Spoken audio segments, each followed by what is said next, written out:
Paz do Senhor a todos. Nós estamos iniciando um novo trimestre da nossa Escola Bíblica Dominical.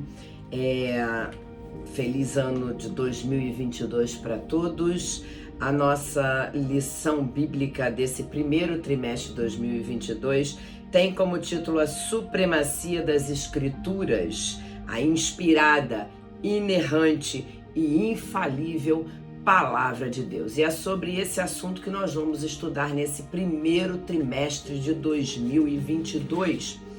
E o pastor Douglas Batista é o comentarista da nossa lição desse primeiro trimestre, né? E nós vamos aprender com ele sobre bibliologia, um assunto fantástico, um assunto tremendo, necessário para conhecimento e compreensão de todos nós que somos crentes em Cristo Jesus, amém?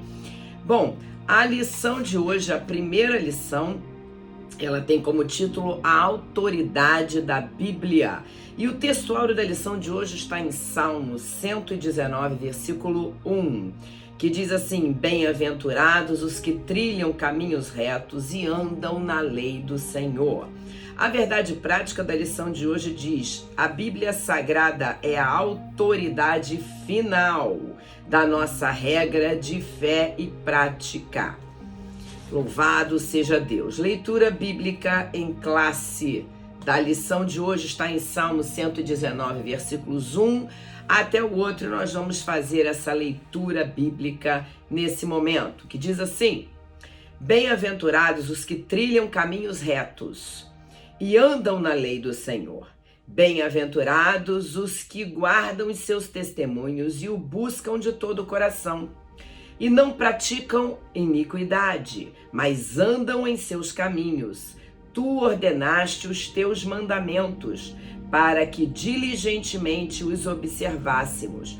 Tomara que os meus caminhos sejam dirigidos, de maneira a poder eu observar os teus estatutos. Então não ficaria confundido, atentando eu para todos os teus mandamentos. Louvar-te-ei com retidão de coração, quando tiver aprendido os teus justos juízos. Observarei os teus estatutos, não me desampares totalmente. Amém? Então essa é a leitura bíblica em classe de hoje. Os objetivos dessa lição são, em primeiro lugar, relacionar a origem da Bíblia com a revelação divina. Em segundo, pontuar as evidências da autenticidade da Bíblia. E em terceiro, apresentar a mensagem da Bíblia. A palavra-chave da lição de hoje é autoridade, porque é isso que nós vamos falar nessa lição, a autoridade da palavra de Deus, a autoridade das Escrituras Sagradas, amém?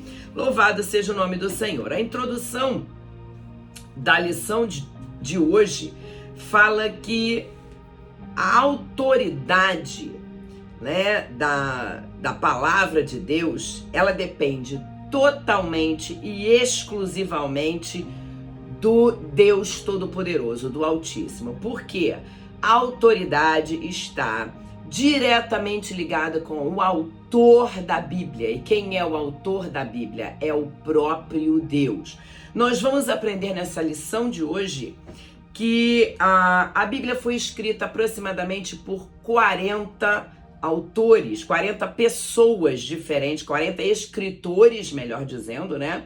Num período de 1.600 anos, né? Mas esses autores não escreveram coisa nenhuma de si próprio, eles foram inspirados pelo Espírito Santo, né?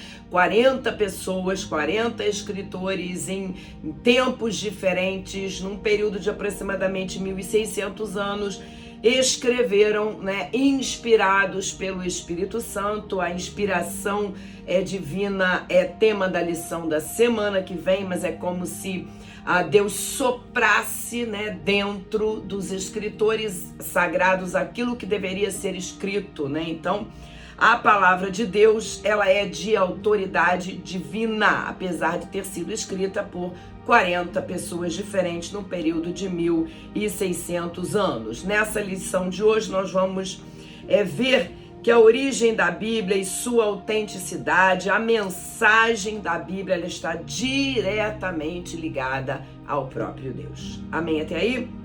Bom, o ponto 1 da lição fala da origem da Bíblia e da revelação divina. Em 2 Pedro, capítulo 1, versículos 20 e 21, Pedro nos diz: sabendo primeiramente isto, que nenhuma profecia da Escritura é de particular interpretação, porque a profecia nunca foi produzida por vontade de homem algum, mas os homens santos de Deus falaram inspirados pelo Espírito Santo, Então nós tivemos aí 40 escritores inspirados por Deus, escrevendo a palavra do Senhor. Nós vimos aqui, Pedro acabou de nos dizer, nesse versículo que nós acabamos de ler, que nenhuma profecia das Escrituras Sagradas é de particular interpretação, nenhuma palavra das Escrituras Sagradas foram produzidas por vontade de homem algum, apesar deles terem sido usados pelo Espírito Santo para escrever aquilo que lhes fora dito, não foi por vontade deles, por vontade própria, mas o próprio Espírito Santo soprou aquilo que deveria ser escrito. Amém? Nós vamos passar melhor por isso na lição da semana que vem. Bom, próprio apóstolo Paulo também corroborou essa mensagem que nós acabamos de ler do apóstolo Pedro, que nenhum homem, nenhuma parte da Escritura Sagrada foi produzida por vontade de homem, mas pelo próprio Deus, pelo Espírito Santo. Amém? Bom, e por isso mesmo, gente, que as Escrituras Sagradas, elas são a revelação que Deus fez de si mesmo. Então, a palavra de Deus é a revelação que o próprio Deus fez de si mesmo, para que todos nós chegássemos ao conhecimento de Deus, de Jesus Cristo, e pudéssemos chegar ao conhecimento da salvação que veio por intermédio da morte vicária de Jesus Cristo na cruz do Calvário. Por isso mesmo, justamente porque a Bíblia Sagrada está diretamente ligada ao seu autor, que é Deus, que a Bíblia tem autoridade, e por isso mesmo ela se constitui uma regra infalível de fé e prática. A única regra de fé e prática que devemos seguir é a palavra de Deus. Bom, no tópico 2, no subtópico 2 do ponto 1, fala-se sobre revelação geral, e no subtópico 3 fala de revelação especial, e nós vamos entender a diferença de revelação geral para revelação especial. Amém? Revelação geral, gente, chama-se de revelação geral. É aquela quando Deus se deixa conhecer, quando ele se fez conhecer, melhor dizendo, a todos por meio da história, por meio do universo, ou seja, da sua criação, e por meio da natureza humana, do ser humano criado à sua imagem e semelhança. Então, o que nós podemos entender com Deus se fazendo conhecer, com essa revelação geral, com Deus se fazendo conhecer na história? Daniel capítulo 2, versículo 21 diz assim, e ele muda os tempos e as estações, ele remove os reis e estabelece os reis, ele dá sabedoria aos sábios e conhecimento aos entendidos. Então, o que é Deus se fazer revelar na história? É porque Deus, ele controla tudo, ele controla o curso dos acontecimentos, o curso da história, ele remove e estabelece rei, como nós acabamos de ler em Daniel capítulo 2, versículo 21, e nada acontece, nada foge ao controle do Senhor. Então ele se faz conhecer à humanidade por intermédio da história, por intermédio dos reis que são estabelecidos e removidos, por intermédio dos acontecimentos da história. Deus se faz conhecer à humanidade. A letra B fala que Deus se faz conhecer à humanidade também por meio do universo. O que é isso? Por meio da sua criação. Em Salmo 19, Versículo 1 diz que os céus declaram a glória de Deus e o firmamento anuncia as obras das suas mãos. Então é justamente para que ninguém possa dizer que não sabia da existência de Deus, né? As próprias coisas criadas, todo o universo, né? Eles já falam da existência de um Deus todo-poderoso, né? As coisas não se fizeram por um acaso. Deus criou todas as coisas, né? Louvado seja o nome do Senhor. Então, quando nós falamos de revelação geral em relação ao universo, nós estamos falando de que Deus se revela ao mundo, à humanidade, por intermédio das coisas criadas, céu, terra, mar e tudo quanto neles há. Amém? E a letra C do subtópico 2, revelação geral, fala do ser humano criado à imagem e semelhança de Deus, né? Em Gênesis capítulo 1, 26 e 27, diz assim: e disse Deus, façamos o homem à nossa imagem, conforme a nossa semelhança, e domine sobre os peixes do mar, e sobre as aves do céu, e sobre o gado, e sobre toda a terra, e sobre todo réptil que se move sobre a terra.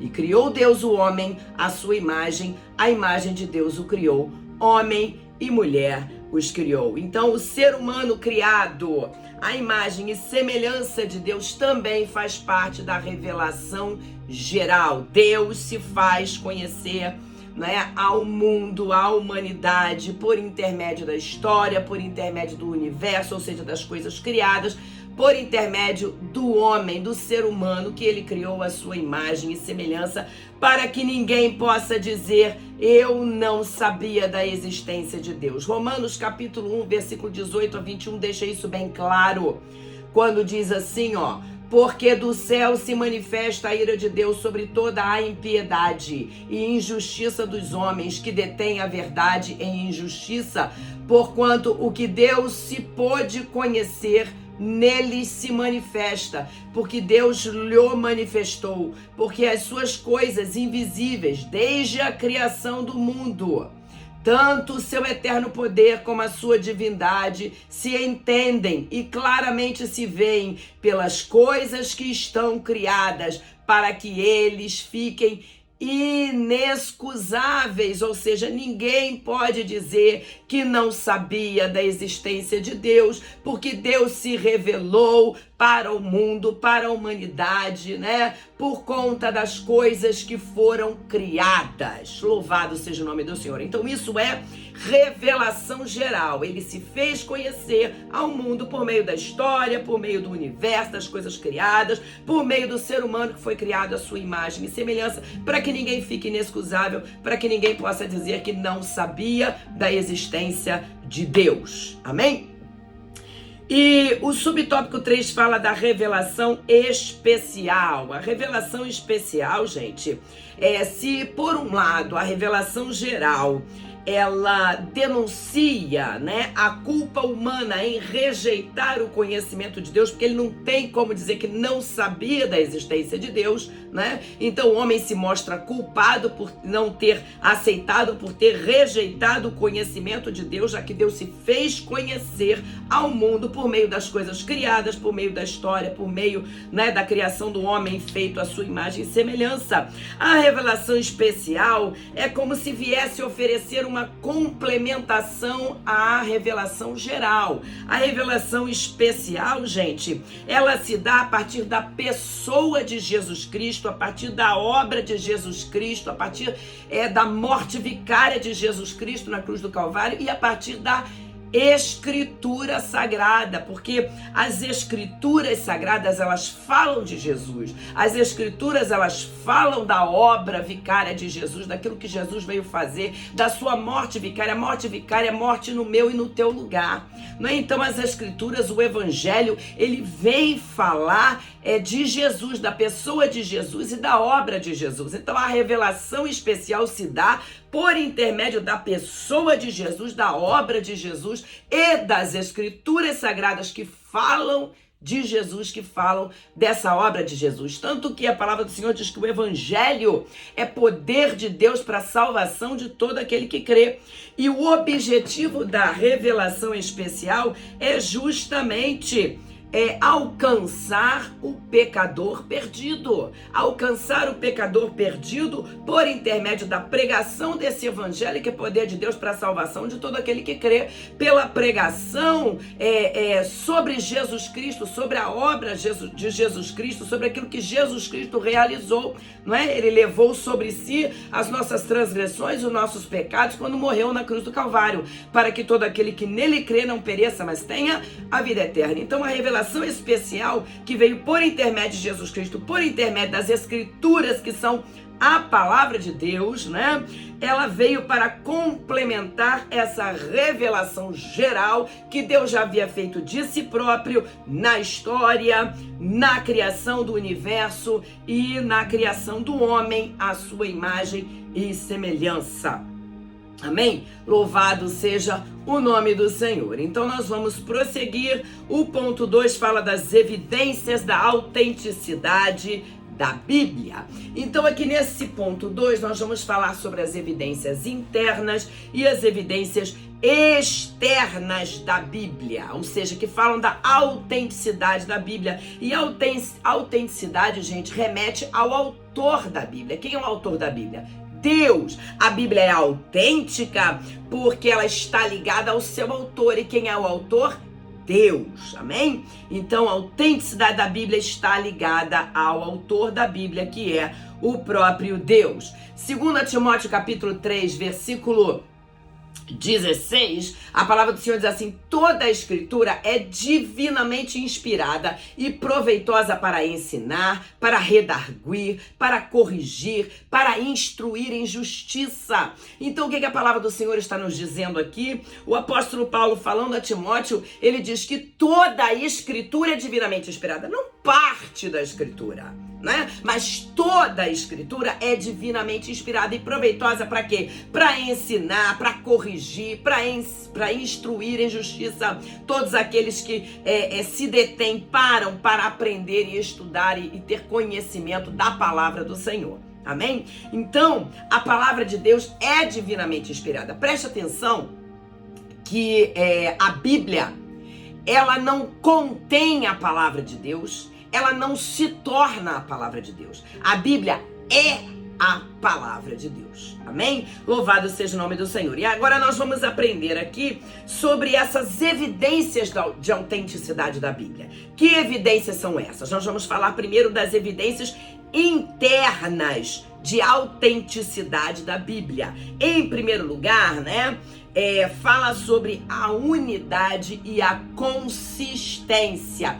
Unidade, o que é unidade e o que é consistência? Unidade, gente, é a qualidade do que é único ou indivisível. Então a Bíblia é única, a Bíblia é uma unidade, a Bíblia é indivisível. E a Bíblia é consistente. O que fala? O que significa consistência? Consistência é coerência, é firmeza, é estabilidade. Então, o comentarista, nesse ponto, ele fala sobre esses cerca de 40 pessoas que foram utilizadas ali por Deus para escrever a palavra do Senhor.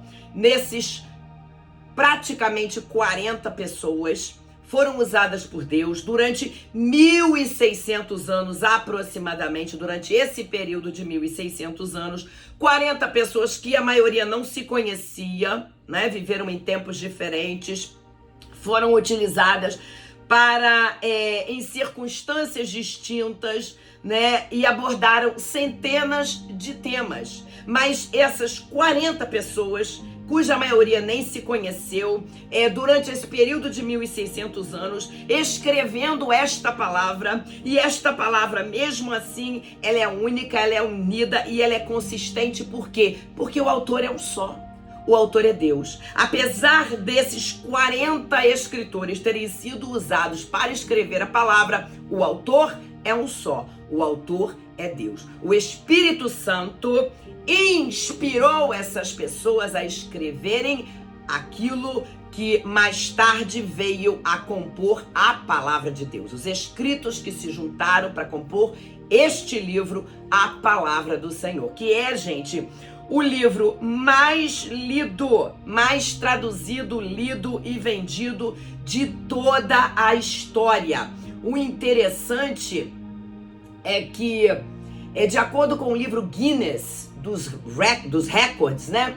Mais de 5 bilhões de cópias já foram vendidas e distribuídas, né, da Bíblia. E no ranking dos mais lidos, a Bíblia ocupa o primeiro lugar. Então, louvado e glorificado seja o nome do Senhor, porque Deus, ele vela para que a sua palavra se cumpra, e Deus guarda e tem guardado a sua palavra durante todo esse tempo, durante todas as perseguições, não é, que nós tivemos nesses séculos. A Bíblia foi guardada, a Bíblia continua com a sua consistência, com a sua unidade até hoje. É o livro mais traduzido e mais vendido e mais lido, né? Louvado seja o nome do Senhor. Então, nessa evidência interna da autenticidade da Bíblia, nós primeiro passamos aí por esses quase 40 autores, né, que viveram em circunstâncias diferentes, eram pessoas de classes distintas, abordaram centenas de temas, mas apesar de tudo isso, gente, o conteúdo da Bíblia é consistente. Todas essas coisas se juntam perfeitamente, formando um conteúdo consistente da palavra do Senhor, harmonizado da palavra do Senhor. Amém? Em segundo lugar, a ação do Espírito Santo, que nós vemos também. Toda vez que nós lemos a palavra do Senhor, né?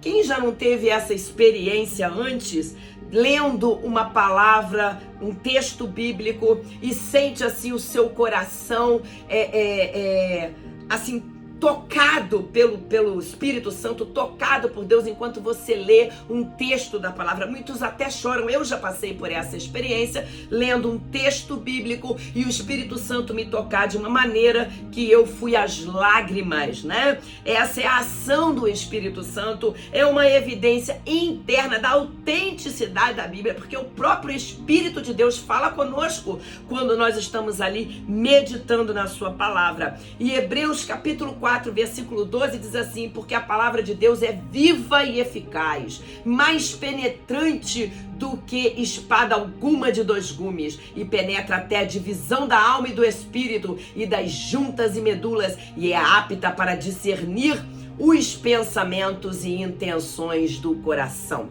O interessante é que em Lucas capítulo 24, né, Jesus já havia morrido e ressuscitado, e alguns discípulos estavam caminhando, né, lá no capítulo 24, alguns discípulos caminhando no caminho de Emaús, e Jesus se colocou no meio deles e começou a falar, e eles todos tristes por causa da morte de Jesus, né? E Jesus começou a conversar com eles, e Jesus, ele começou falando daquilo que foi explicado por Moisés, né, no Pentateuco, Gênesis, Êxodo, Levítico, Número, Deuteronômios, né, aquilo que os profetas haviam falado sobre ele. Ou seja, Jesus veio discorrendo, né, aquilo que estava na palavra de Deus sobre Jesus, né, o que ele teria que vir, o que ele teria que fazer, enfim.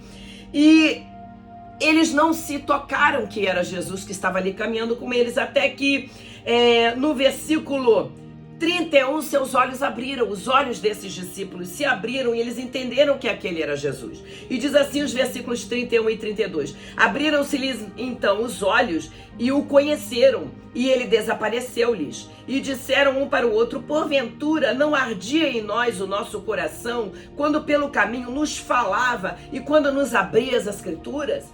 Então, enquanto Jesus falava, eles sentiram arder o coração, porque aquelas palavras tocavam fortemente naqueles discípulos, né? Mas eles ainda não tinham entendido que aquele era Jesus que havia ressuscitado. Só mais tarde, quando eles estavam assentados com Jesus, é que eles perceberam que aquele era Jesus. E um virou para o outro e disse: mas porventura não ardia o nosso coração quando ele pelo caminho nos falava e quando abria as Escrituras? Então, gente, a ação do Espírito Santo, quando nós lemos e meditamos na palavra do Senhor, é uma evidência interna da autenticidade das Escrituras. Amém?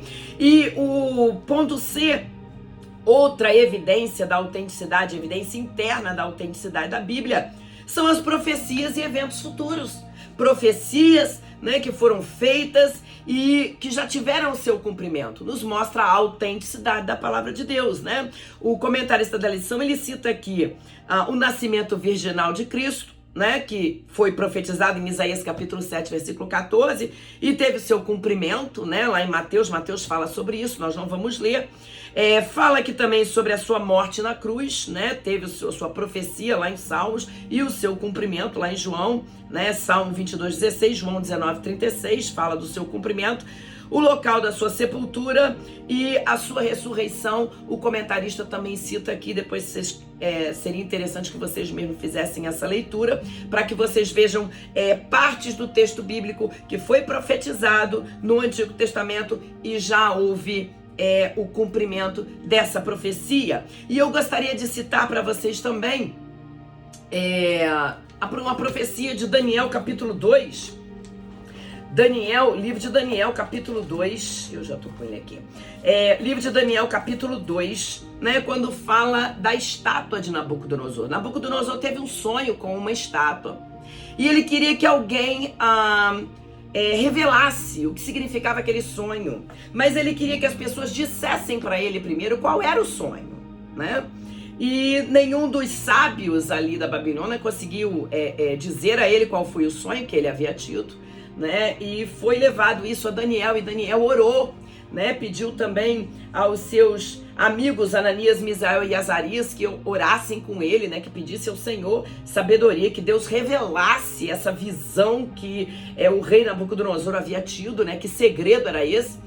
E Deus revelou a Daniel, e Daniel foi então com o sonho e com o significado desse sonho para Nabucodonosor. E Nabucodonosor sonhou com uma estátua, e essa estátua tinha uma cabeça de ouro, peito e braços de prata, ventre e coxas de cobre, e pernas de ferro, e os pés de parte de barro e parte de ferro. Diz assim, Daniel capítulo 2, versículos 32 e 33. A cabeça daquela estátua era de ouro fino, o seu peito e seus braços de prata, o seu ventre e as suas coxas de cobre, as pernas de ferro, e os seus pés em parte de ferro e em parte de barro, né? E Daniel também deu ao rei Nabucodonosor, né, o significado desse sonho, dessa visão, dessa estátua. A cabeça de ouro era o reino da Babilônia, né? O peito e braços de prata era o reino Medo-Pérsia, que veio, né, e tomou a Babilônia, e eles foram então o segundo ali, né, nesse caso depois da Babilônia, Império Mundial. Depois, ventre e coxas de cobre fala do Império Grego, né, dos gregos, e pernas de ferro, o Império Romano, e o restante da profecia fala de algo que ainda está para se cumprir. Mas aí nós vemos, uma revelação que foi dada a Daniel, né, sobre algo que iria acontecer. Nesse momento ele estava ainda ali na Babilônia, e aconteceu tudo isso que ele falou, a história comprova isso, né, gente? Então aconteceu, são profecias e eventos futuros que tiveram seu cumprimento. Realmente a Babilônia, ela acabou, ela foi dominada pelos Medo-Persas, depois foi a vez dos Medo-Persas serem dominados pelos gregos, né? E depois essas pernas de ferro falam do Império Romano, que veio também como o quarto Império Mundial. Então aí nós estamos vendo evidências internas da autenticidade da Bíblia, ok? O subtópico 2 do ponto 2 fala de evidências externas. Que evidências externas são essas, né? Então, nós entendemos como evidências externas aquelas que os acontecimentos narrados nas Escrituras são comprovados por algumas fontes históricas, né? Então, os acontecimentos que são narrados na Bíblia são comprovados por alguma fonte histórica. Isso seria evidência de autenticidade da Bíblia, mas evidência externa. E eu não sei se vocês já ouviram falar de um livro. Esse livro tem o título E a Bíblia Tinha Razão, de Werner Keller, ou Werner Keller, né? Porque é um W o nome dele. E esse livro, ele fala de várias descobertas arqueológicas que comprovam, essas descobertas arqueológicas comprovaram a veracidade de vários textos bíblicos. Isso, gente, é uma evidência externa de autenticidade da Bíblia. Esse livro fala sobre isso, sobre várias descobertas arqueológicas que comprovaram vários textos, várias narrações, acontecimentos narrados na Bíblia Sagrada. Amém? Louvado seja o nome do Senhor. Nós vamos para o ponto 3. O ponto 3 tem como título A Mensagem da Bíblia, né? Então o subtópico 1 fala da supremacia da Bíblia, supremacia da Bíblia. E o comentarista da lição, ele começa com uma expressão latina que diz assim, sola scriptura. E esse sola scriptura confirma que somente a Bíblia é regra infalível e autoridade final em matéria de fé e prática. Mas que expressão é essa, sola scriptura? Na realidade, gente, essa expressão faz parte dos 5 solas da Reforma Protestante, né? Foram frases utilizadas durante a Reforma Protestante para dizer aquilo que nós devemos crer, né? Então, sola fide é a primeira sola. Sola fide é somente a fé, né? Sola scriptura, somente a escritura. Solus Christus, somente Cristo. Sola gratia, somente a graça.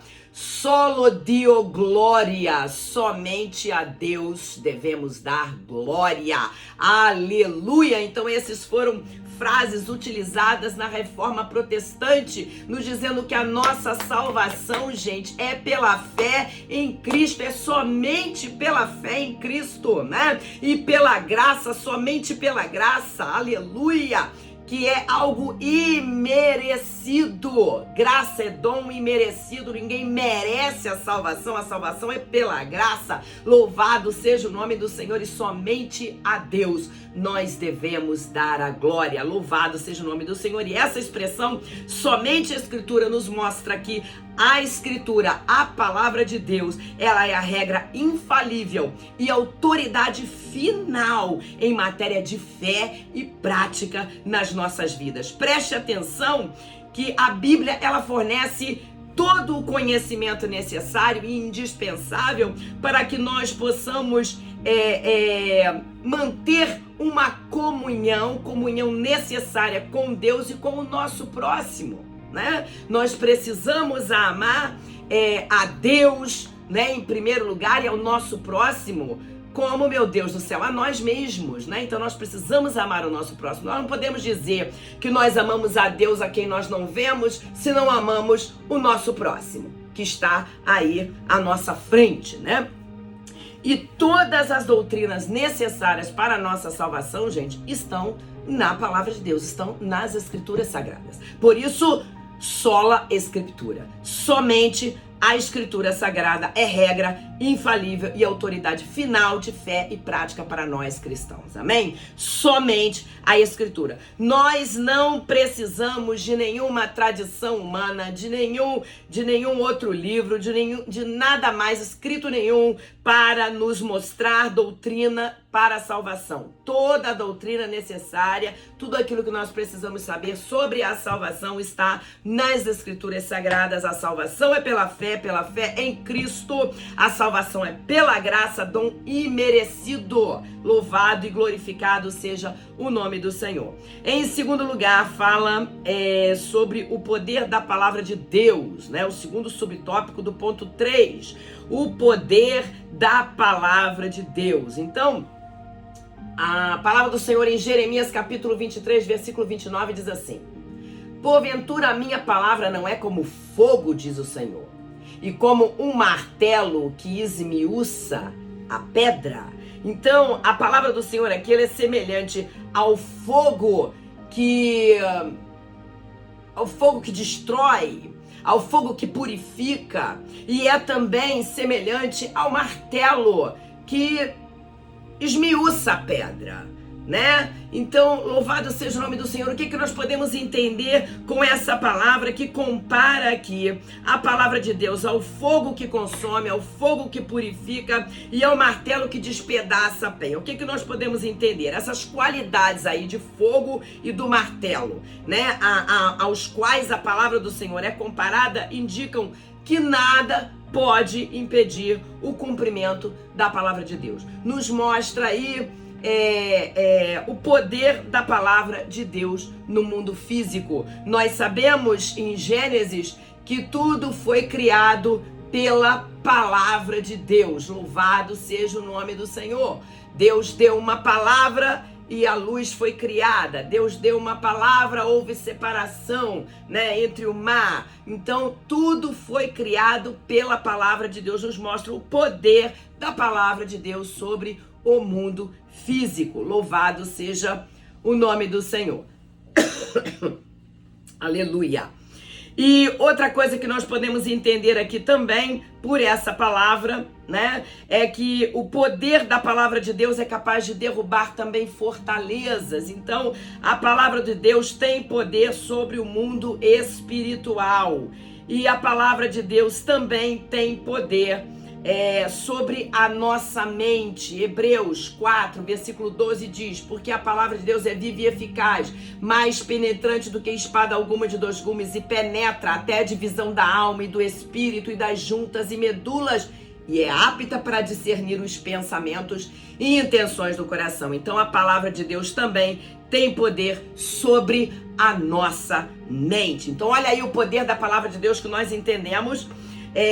A palavra de Deus tem poder sobre o mundo físico, né? Nada pode impedir o cumprimento da palavra de Deus. Creia nisso em nome de Jesus. A palavra de Deus é capaz de derrubar fortalezas espirituais. A palavra de Deus tem poder sobre o mundo espiritual também. E a palavra de Deus tem poder sobre a nossa mente. Eu não sei se vocês se recordam, mas quando Jesus estava no deserto sendo tentado pelo diabo, foi a palavra de Deus que ele usou, não é, para derrotar Satanás. Mateus capítulo 4, versículos 4, 7 e 10. A gente lê assim, ó: ele, porém, respondendo, disse: está escrito, nem só de pão viverá o homem, mas de toda a palavra que sai da boca de Deus, né? Versículo 7, disse-lhe Jesus: também está escrito, não tentarás o Senhor teu Deus. E o versículo 10 do capítulo 4 de Mateus: então disse-lhe Jesus: vai-te, Satanás, porque está escrito, ao Senhor teu Deus adorarás e só a ele servirás. Então Jesus Cristo utilizou a palavra de Deus para vencer, para derrotar Satanás na tentação no deserto. Isso nos mostra que nós precisamos meditar nessa palavra constantemente, como nos ensina Salmo 1. Meditar nessa palavra, gente, para que quando venha os tempos ruins, para que quando venha alguma tentação do diabo, você possa dizer, você tenha conhecimento para dizer: está escrito dessa maneira. Amém? E você também vai vencer as tentativas de Satanás contra a sua vida com a palavra. Mas para isso, você precisa meditar nessa palavra, você precisa ter conhecimento dessa palavra. Amém? E o ponto 3 do subtópico, o subtópico 3 do ponto 3, melhor dizendo, diz o propósito da Bíblia. Qual é o propósito da Bíblia? Na realidade, o alvo principal da palavra de Deus é alcançar os pecadores perdidos. Nós sabemos disso, né? A mensagem principal da palavra do Senhor é a morte vicária de Jesus Cristo, né? Jesus veio, passou aquele tempo pregando a palavra, curando enfermos, fazendo os milagres, prodígios e maravilhas, e depois ele morreu, ele se entregou, ninguém tirou a vida de Jesus, ele mesmo a deu, né? Ele se entregou na cruz do Calvário para que todo aquele que crê no sacrifício feito por Jesus tenha os seus pecados perdoados, né? E tenha o seu nome escrito no livro da vida, seja regenerado, justificado, santificado né? Louvado seja o nome do Senhor. Esse é o objetivo principal, é o alvo principal da palavra do Senhor, é alcançar os pecadores perdidos, né? E logicamente, para que isso aconteça, a igreja tem uma responsabilidade que é pregar o evangelho de Deus, que é poder de Deus para a salvação de todo aquele que crê. Essa é a nossa responsabilidade, pregar este evangelho e seguir a orientação do próprio Jesus, que disse: ide por todo mundo, pregai o evangelho a toda criatura, quem crer e for batizado será salvo, quem não crer será condenado. Nós sabemos que a nossa responsabilidade é pregar este evangelho, mas quem convence o pecador do pecado, da justiça e do juízo é o Espírito Santo. Mas como crerão se não há quem pregue, né? Então essa é a nossa responsabilidade, pregar este evangelho, porque o alvo principal das Escrituras é realmente alcançar os pecadores perdidos. Mas a revelação escrita de Deus para a humanidade não visa somente alcançar os pecadores perdidos, não é somente nos levar, nos conduzir para o céu, não, gente. A palavra de Deus, ela tem também uma norma ética e moral para disciplinar o ser humano, né? Então, nós como igreja, nós precisamos nos preocupar também em preparar esses cidadãos para viver em sociedade, pregando a palavra de Deus, porque a palavra de Deus também tem uma norma ética e uma norma disciplinar. Então, pense bem, se os governos e autoridades, né, que regem a nossa sociedade, pautassem o seu governo, a sua liderança, a sua conduta nos crivos da palavra de Deus, com certeza nós teríamos uma sociedade bem melhor, uma sociedade mais justa, uma sociedade mais igualitária, né? Uma sociedade que vivesse mais em amor do que nós temos hoje, né? Então, logicamente, que o propósito principal da palavra do Senhor é alcançar os pecadores perdidos. Mas nós também precisamos entender que a palavra do Senhor tem uma norma ética e moral para disciplinar o ser humano nas suas ações, naquilo que ele vai fazer dia após dia. Amém? Para que entendamos que nós vivemos em sociedade e a sociedade precisa ver como, na realidade, a palavra do Senhor nos ensina como devemos viver.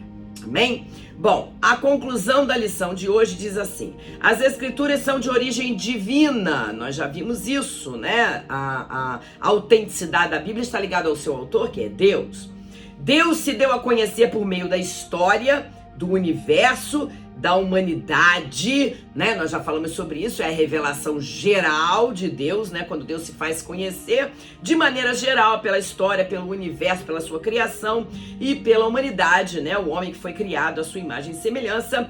E aí fala de Cristo e das Escrituras, que é a revelação especial de Deus, que vem para complementar essa revelação geral, né? A palavra de Deus é a nossa autoridade final de fé e prática. Nós lemos ali, quando falou das Escrituras no ponto 3, né? Ele usa aquela expressão latina sola escritura, ou somente a Escritura, ou seja, ela é a autoridade final de fé e prática, né? E o comentarista, ele cita aqui, o teólogo Antônio Gilberto escreveu que o autor da Bíblia é Deus, seu real intérprete é o Espírito Santo e seu tema central é o Senhor Jesus Cristo. Foi o que eu falei com vocês, né? Que essa revelação especial, ela fala da pessoa de Jesus Cristo, da obra de Jesus Cristo. Então, a palavra de Deus, essa revelação especial, ela aponta, ela fala de Jesus, daquilo que Jesus veio fazer, alcançar os perdidos com a sua morte vicária na cruz. Amém? E assim nós terminamos a nossa primeira lição desse trimestre, que fala sobre a autoridade da Bíblia. E na semana que vem nós vamos falar sobre a inspiração divina da Bíblia, que é a segunda lição, a lição de 9 de janeiro de 2022, e que Deus abençoe a todos vocês em nome de Jesus. Amém.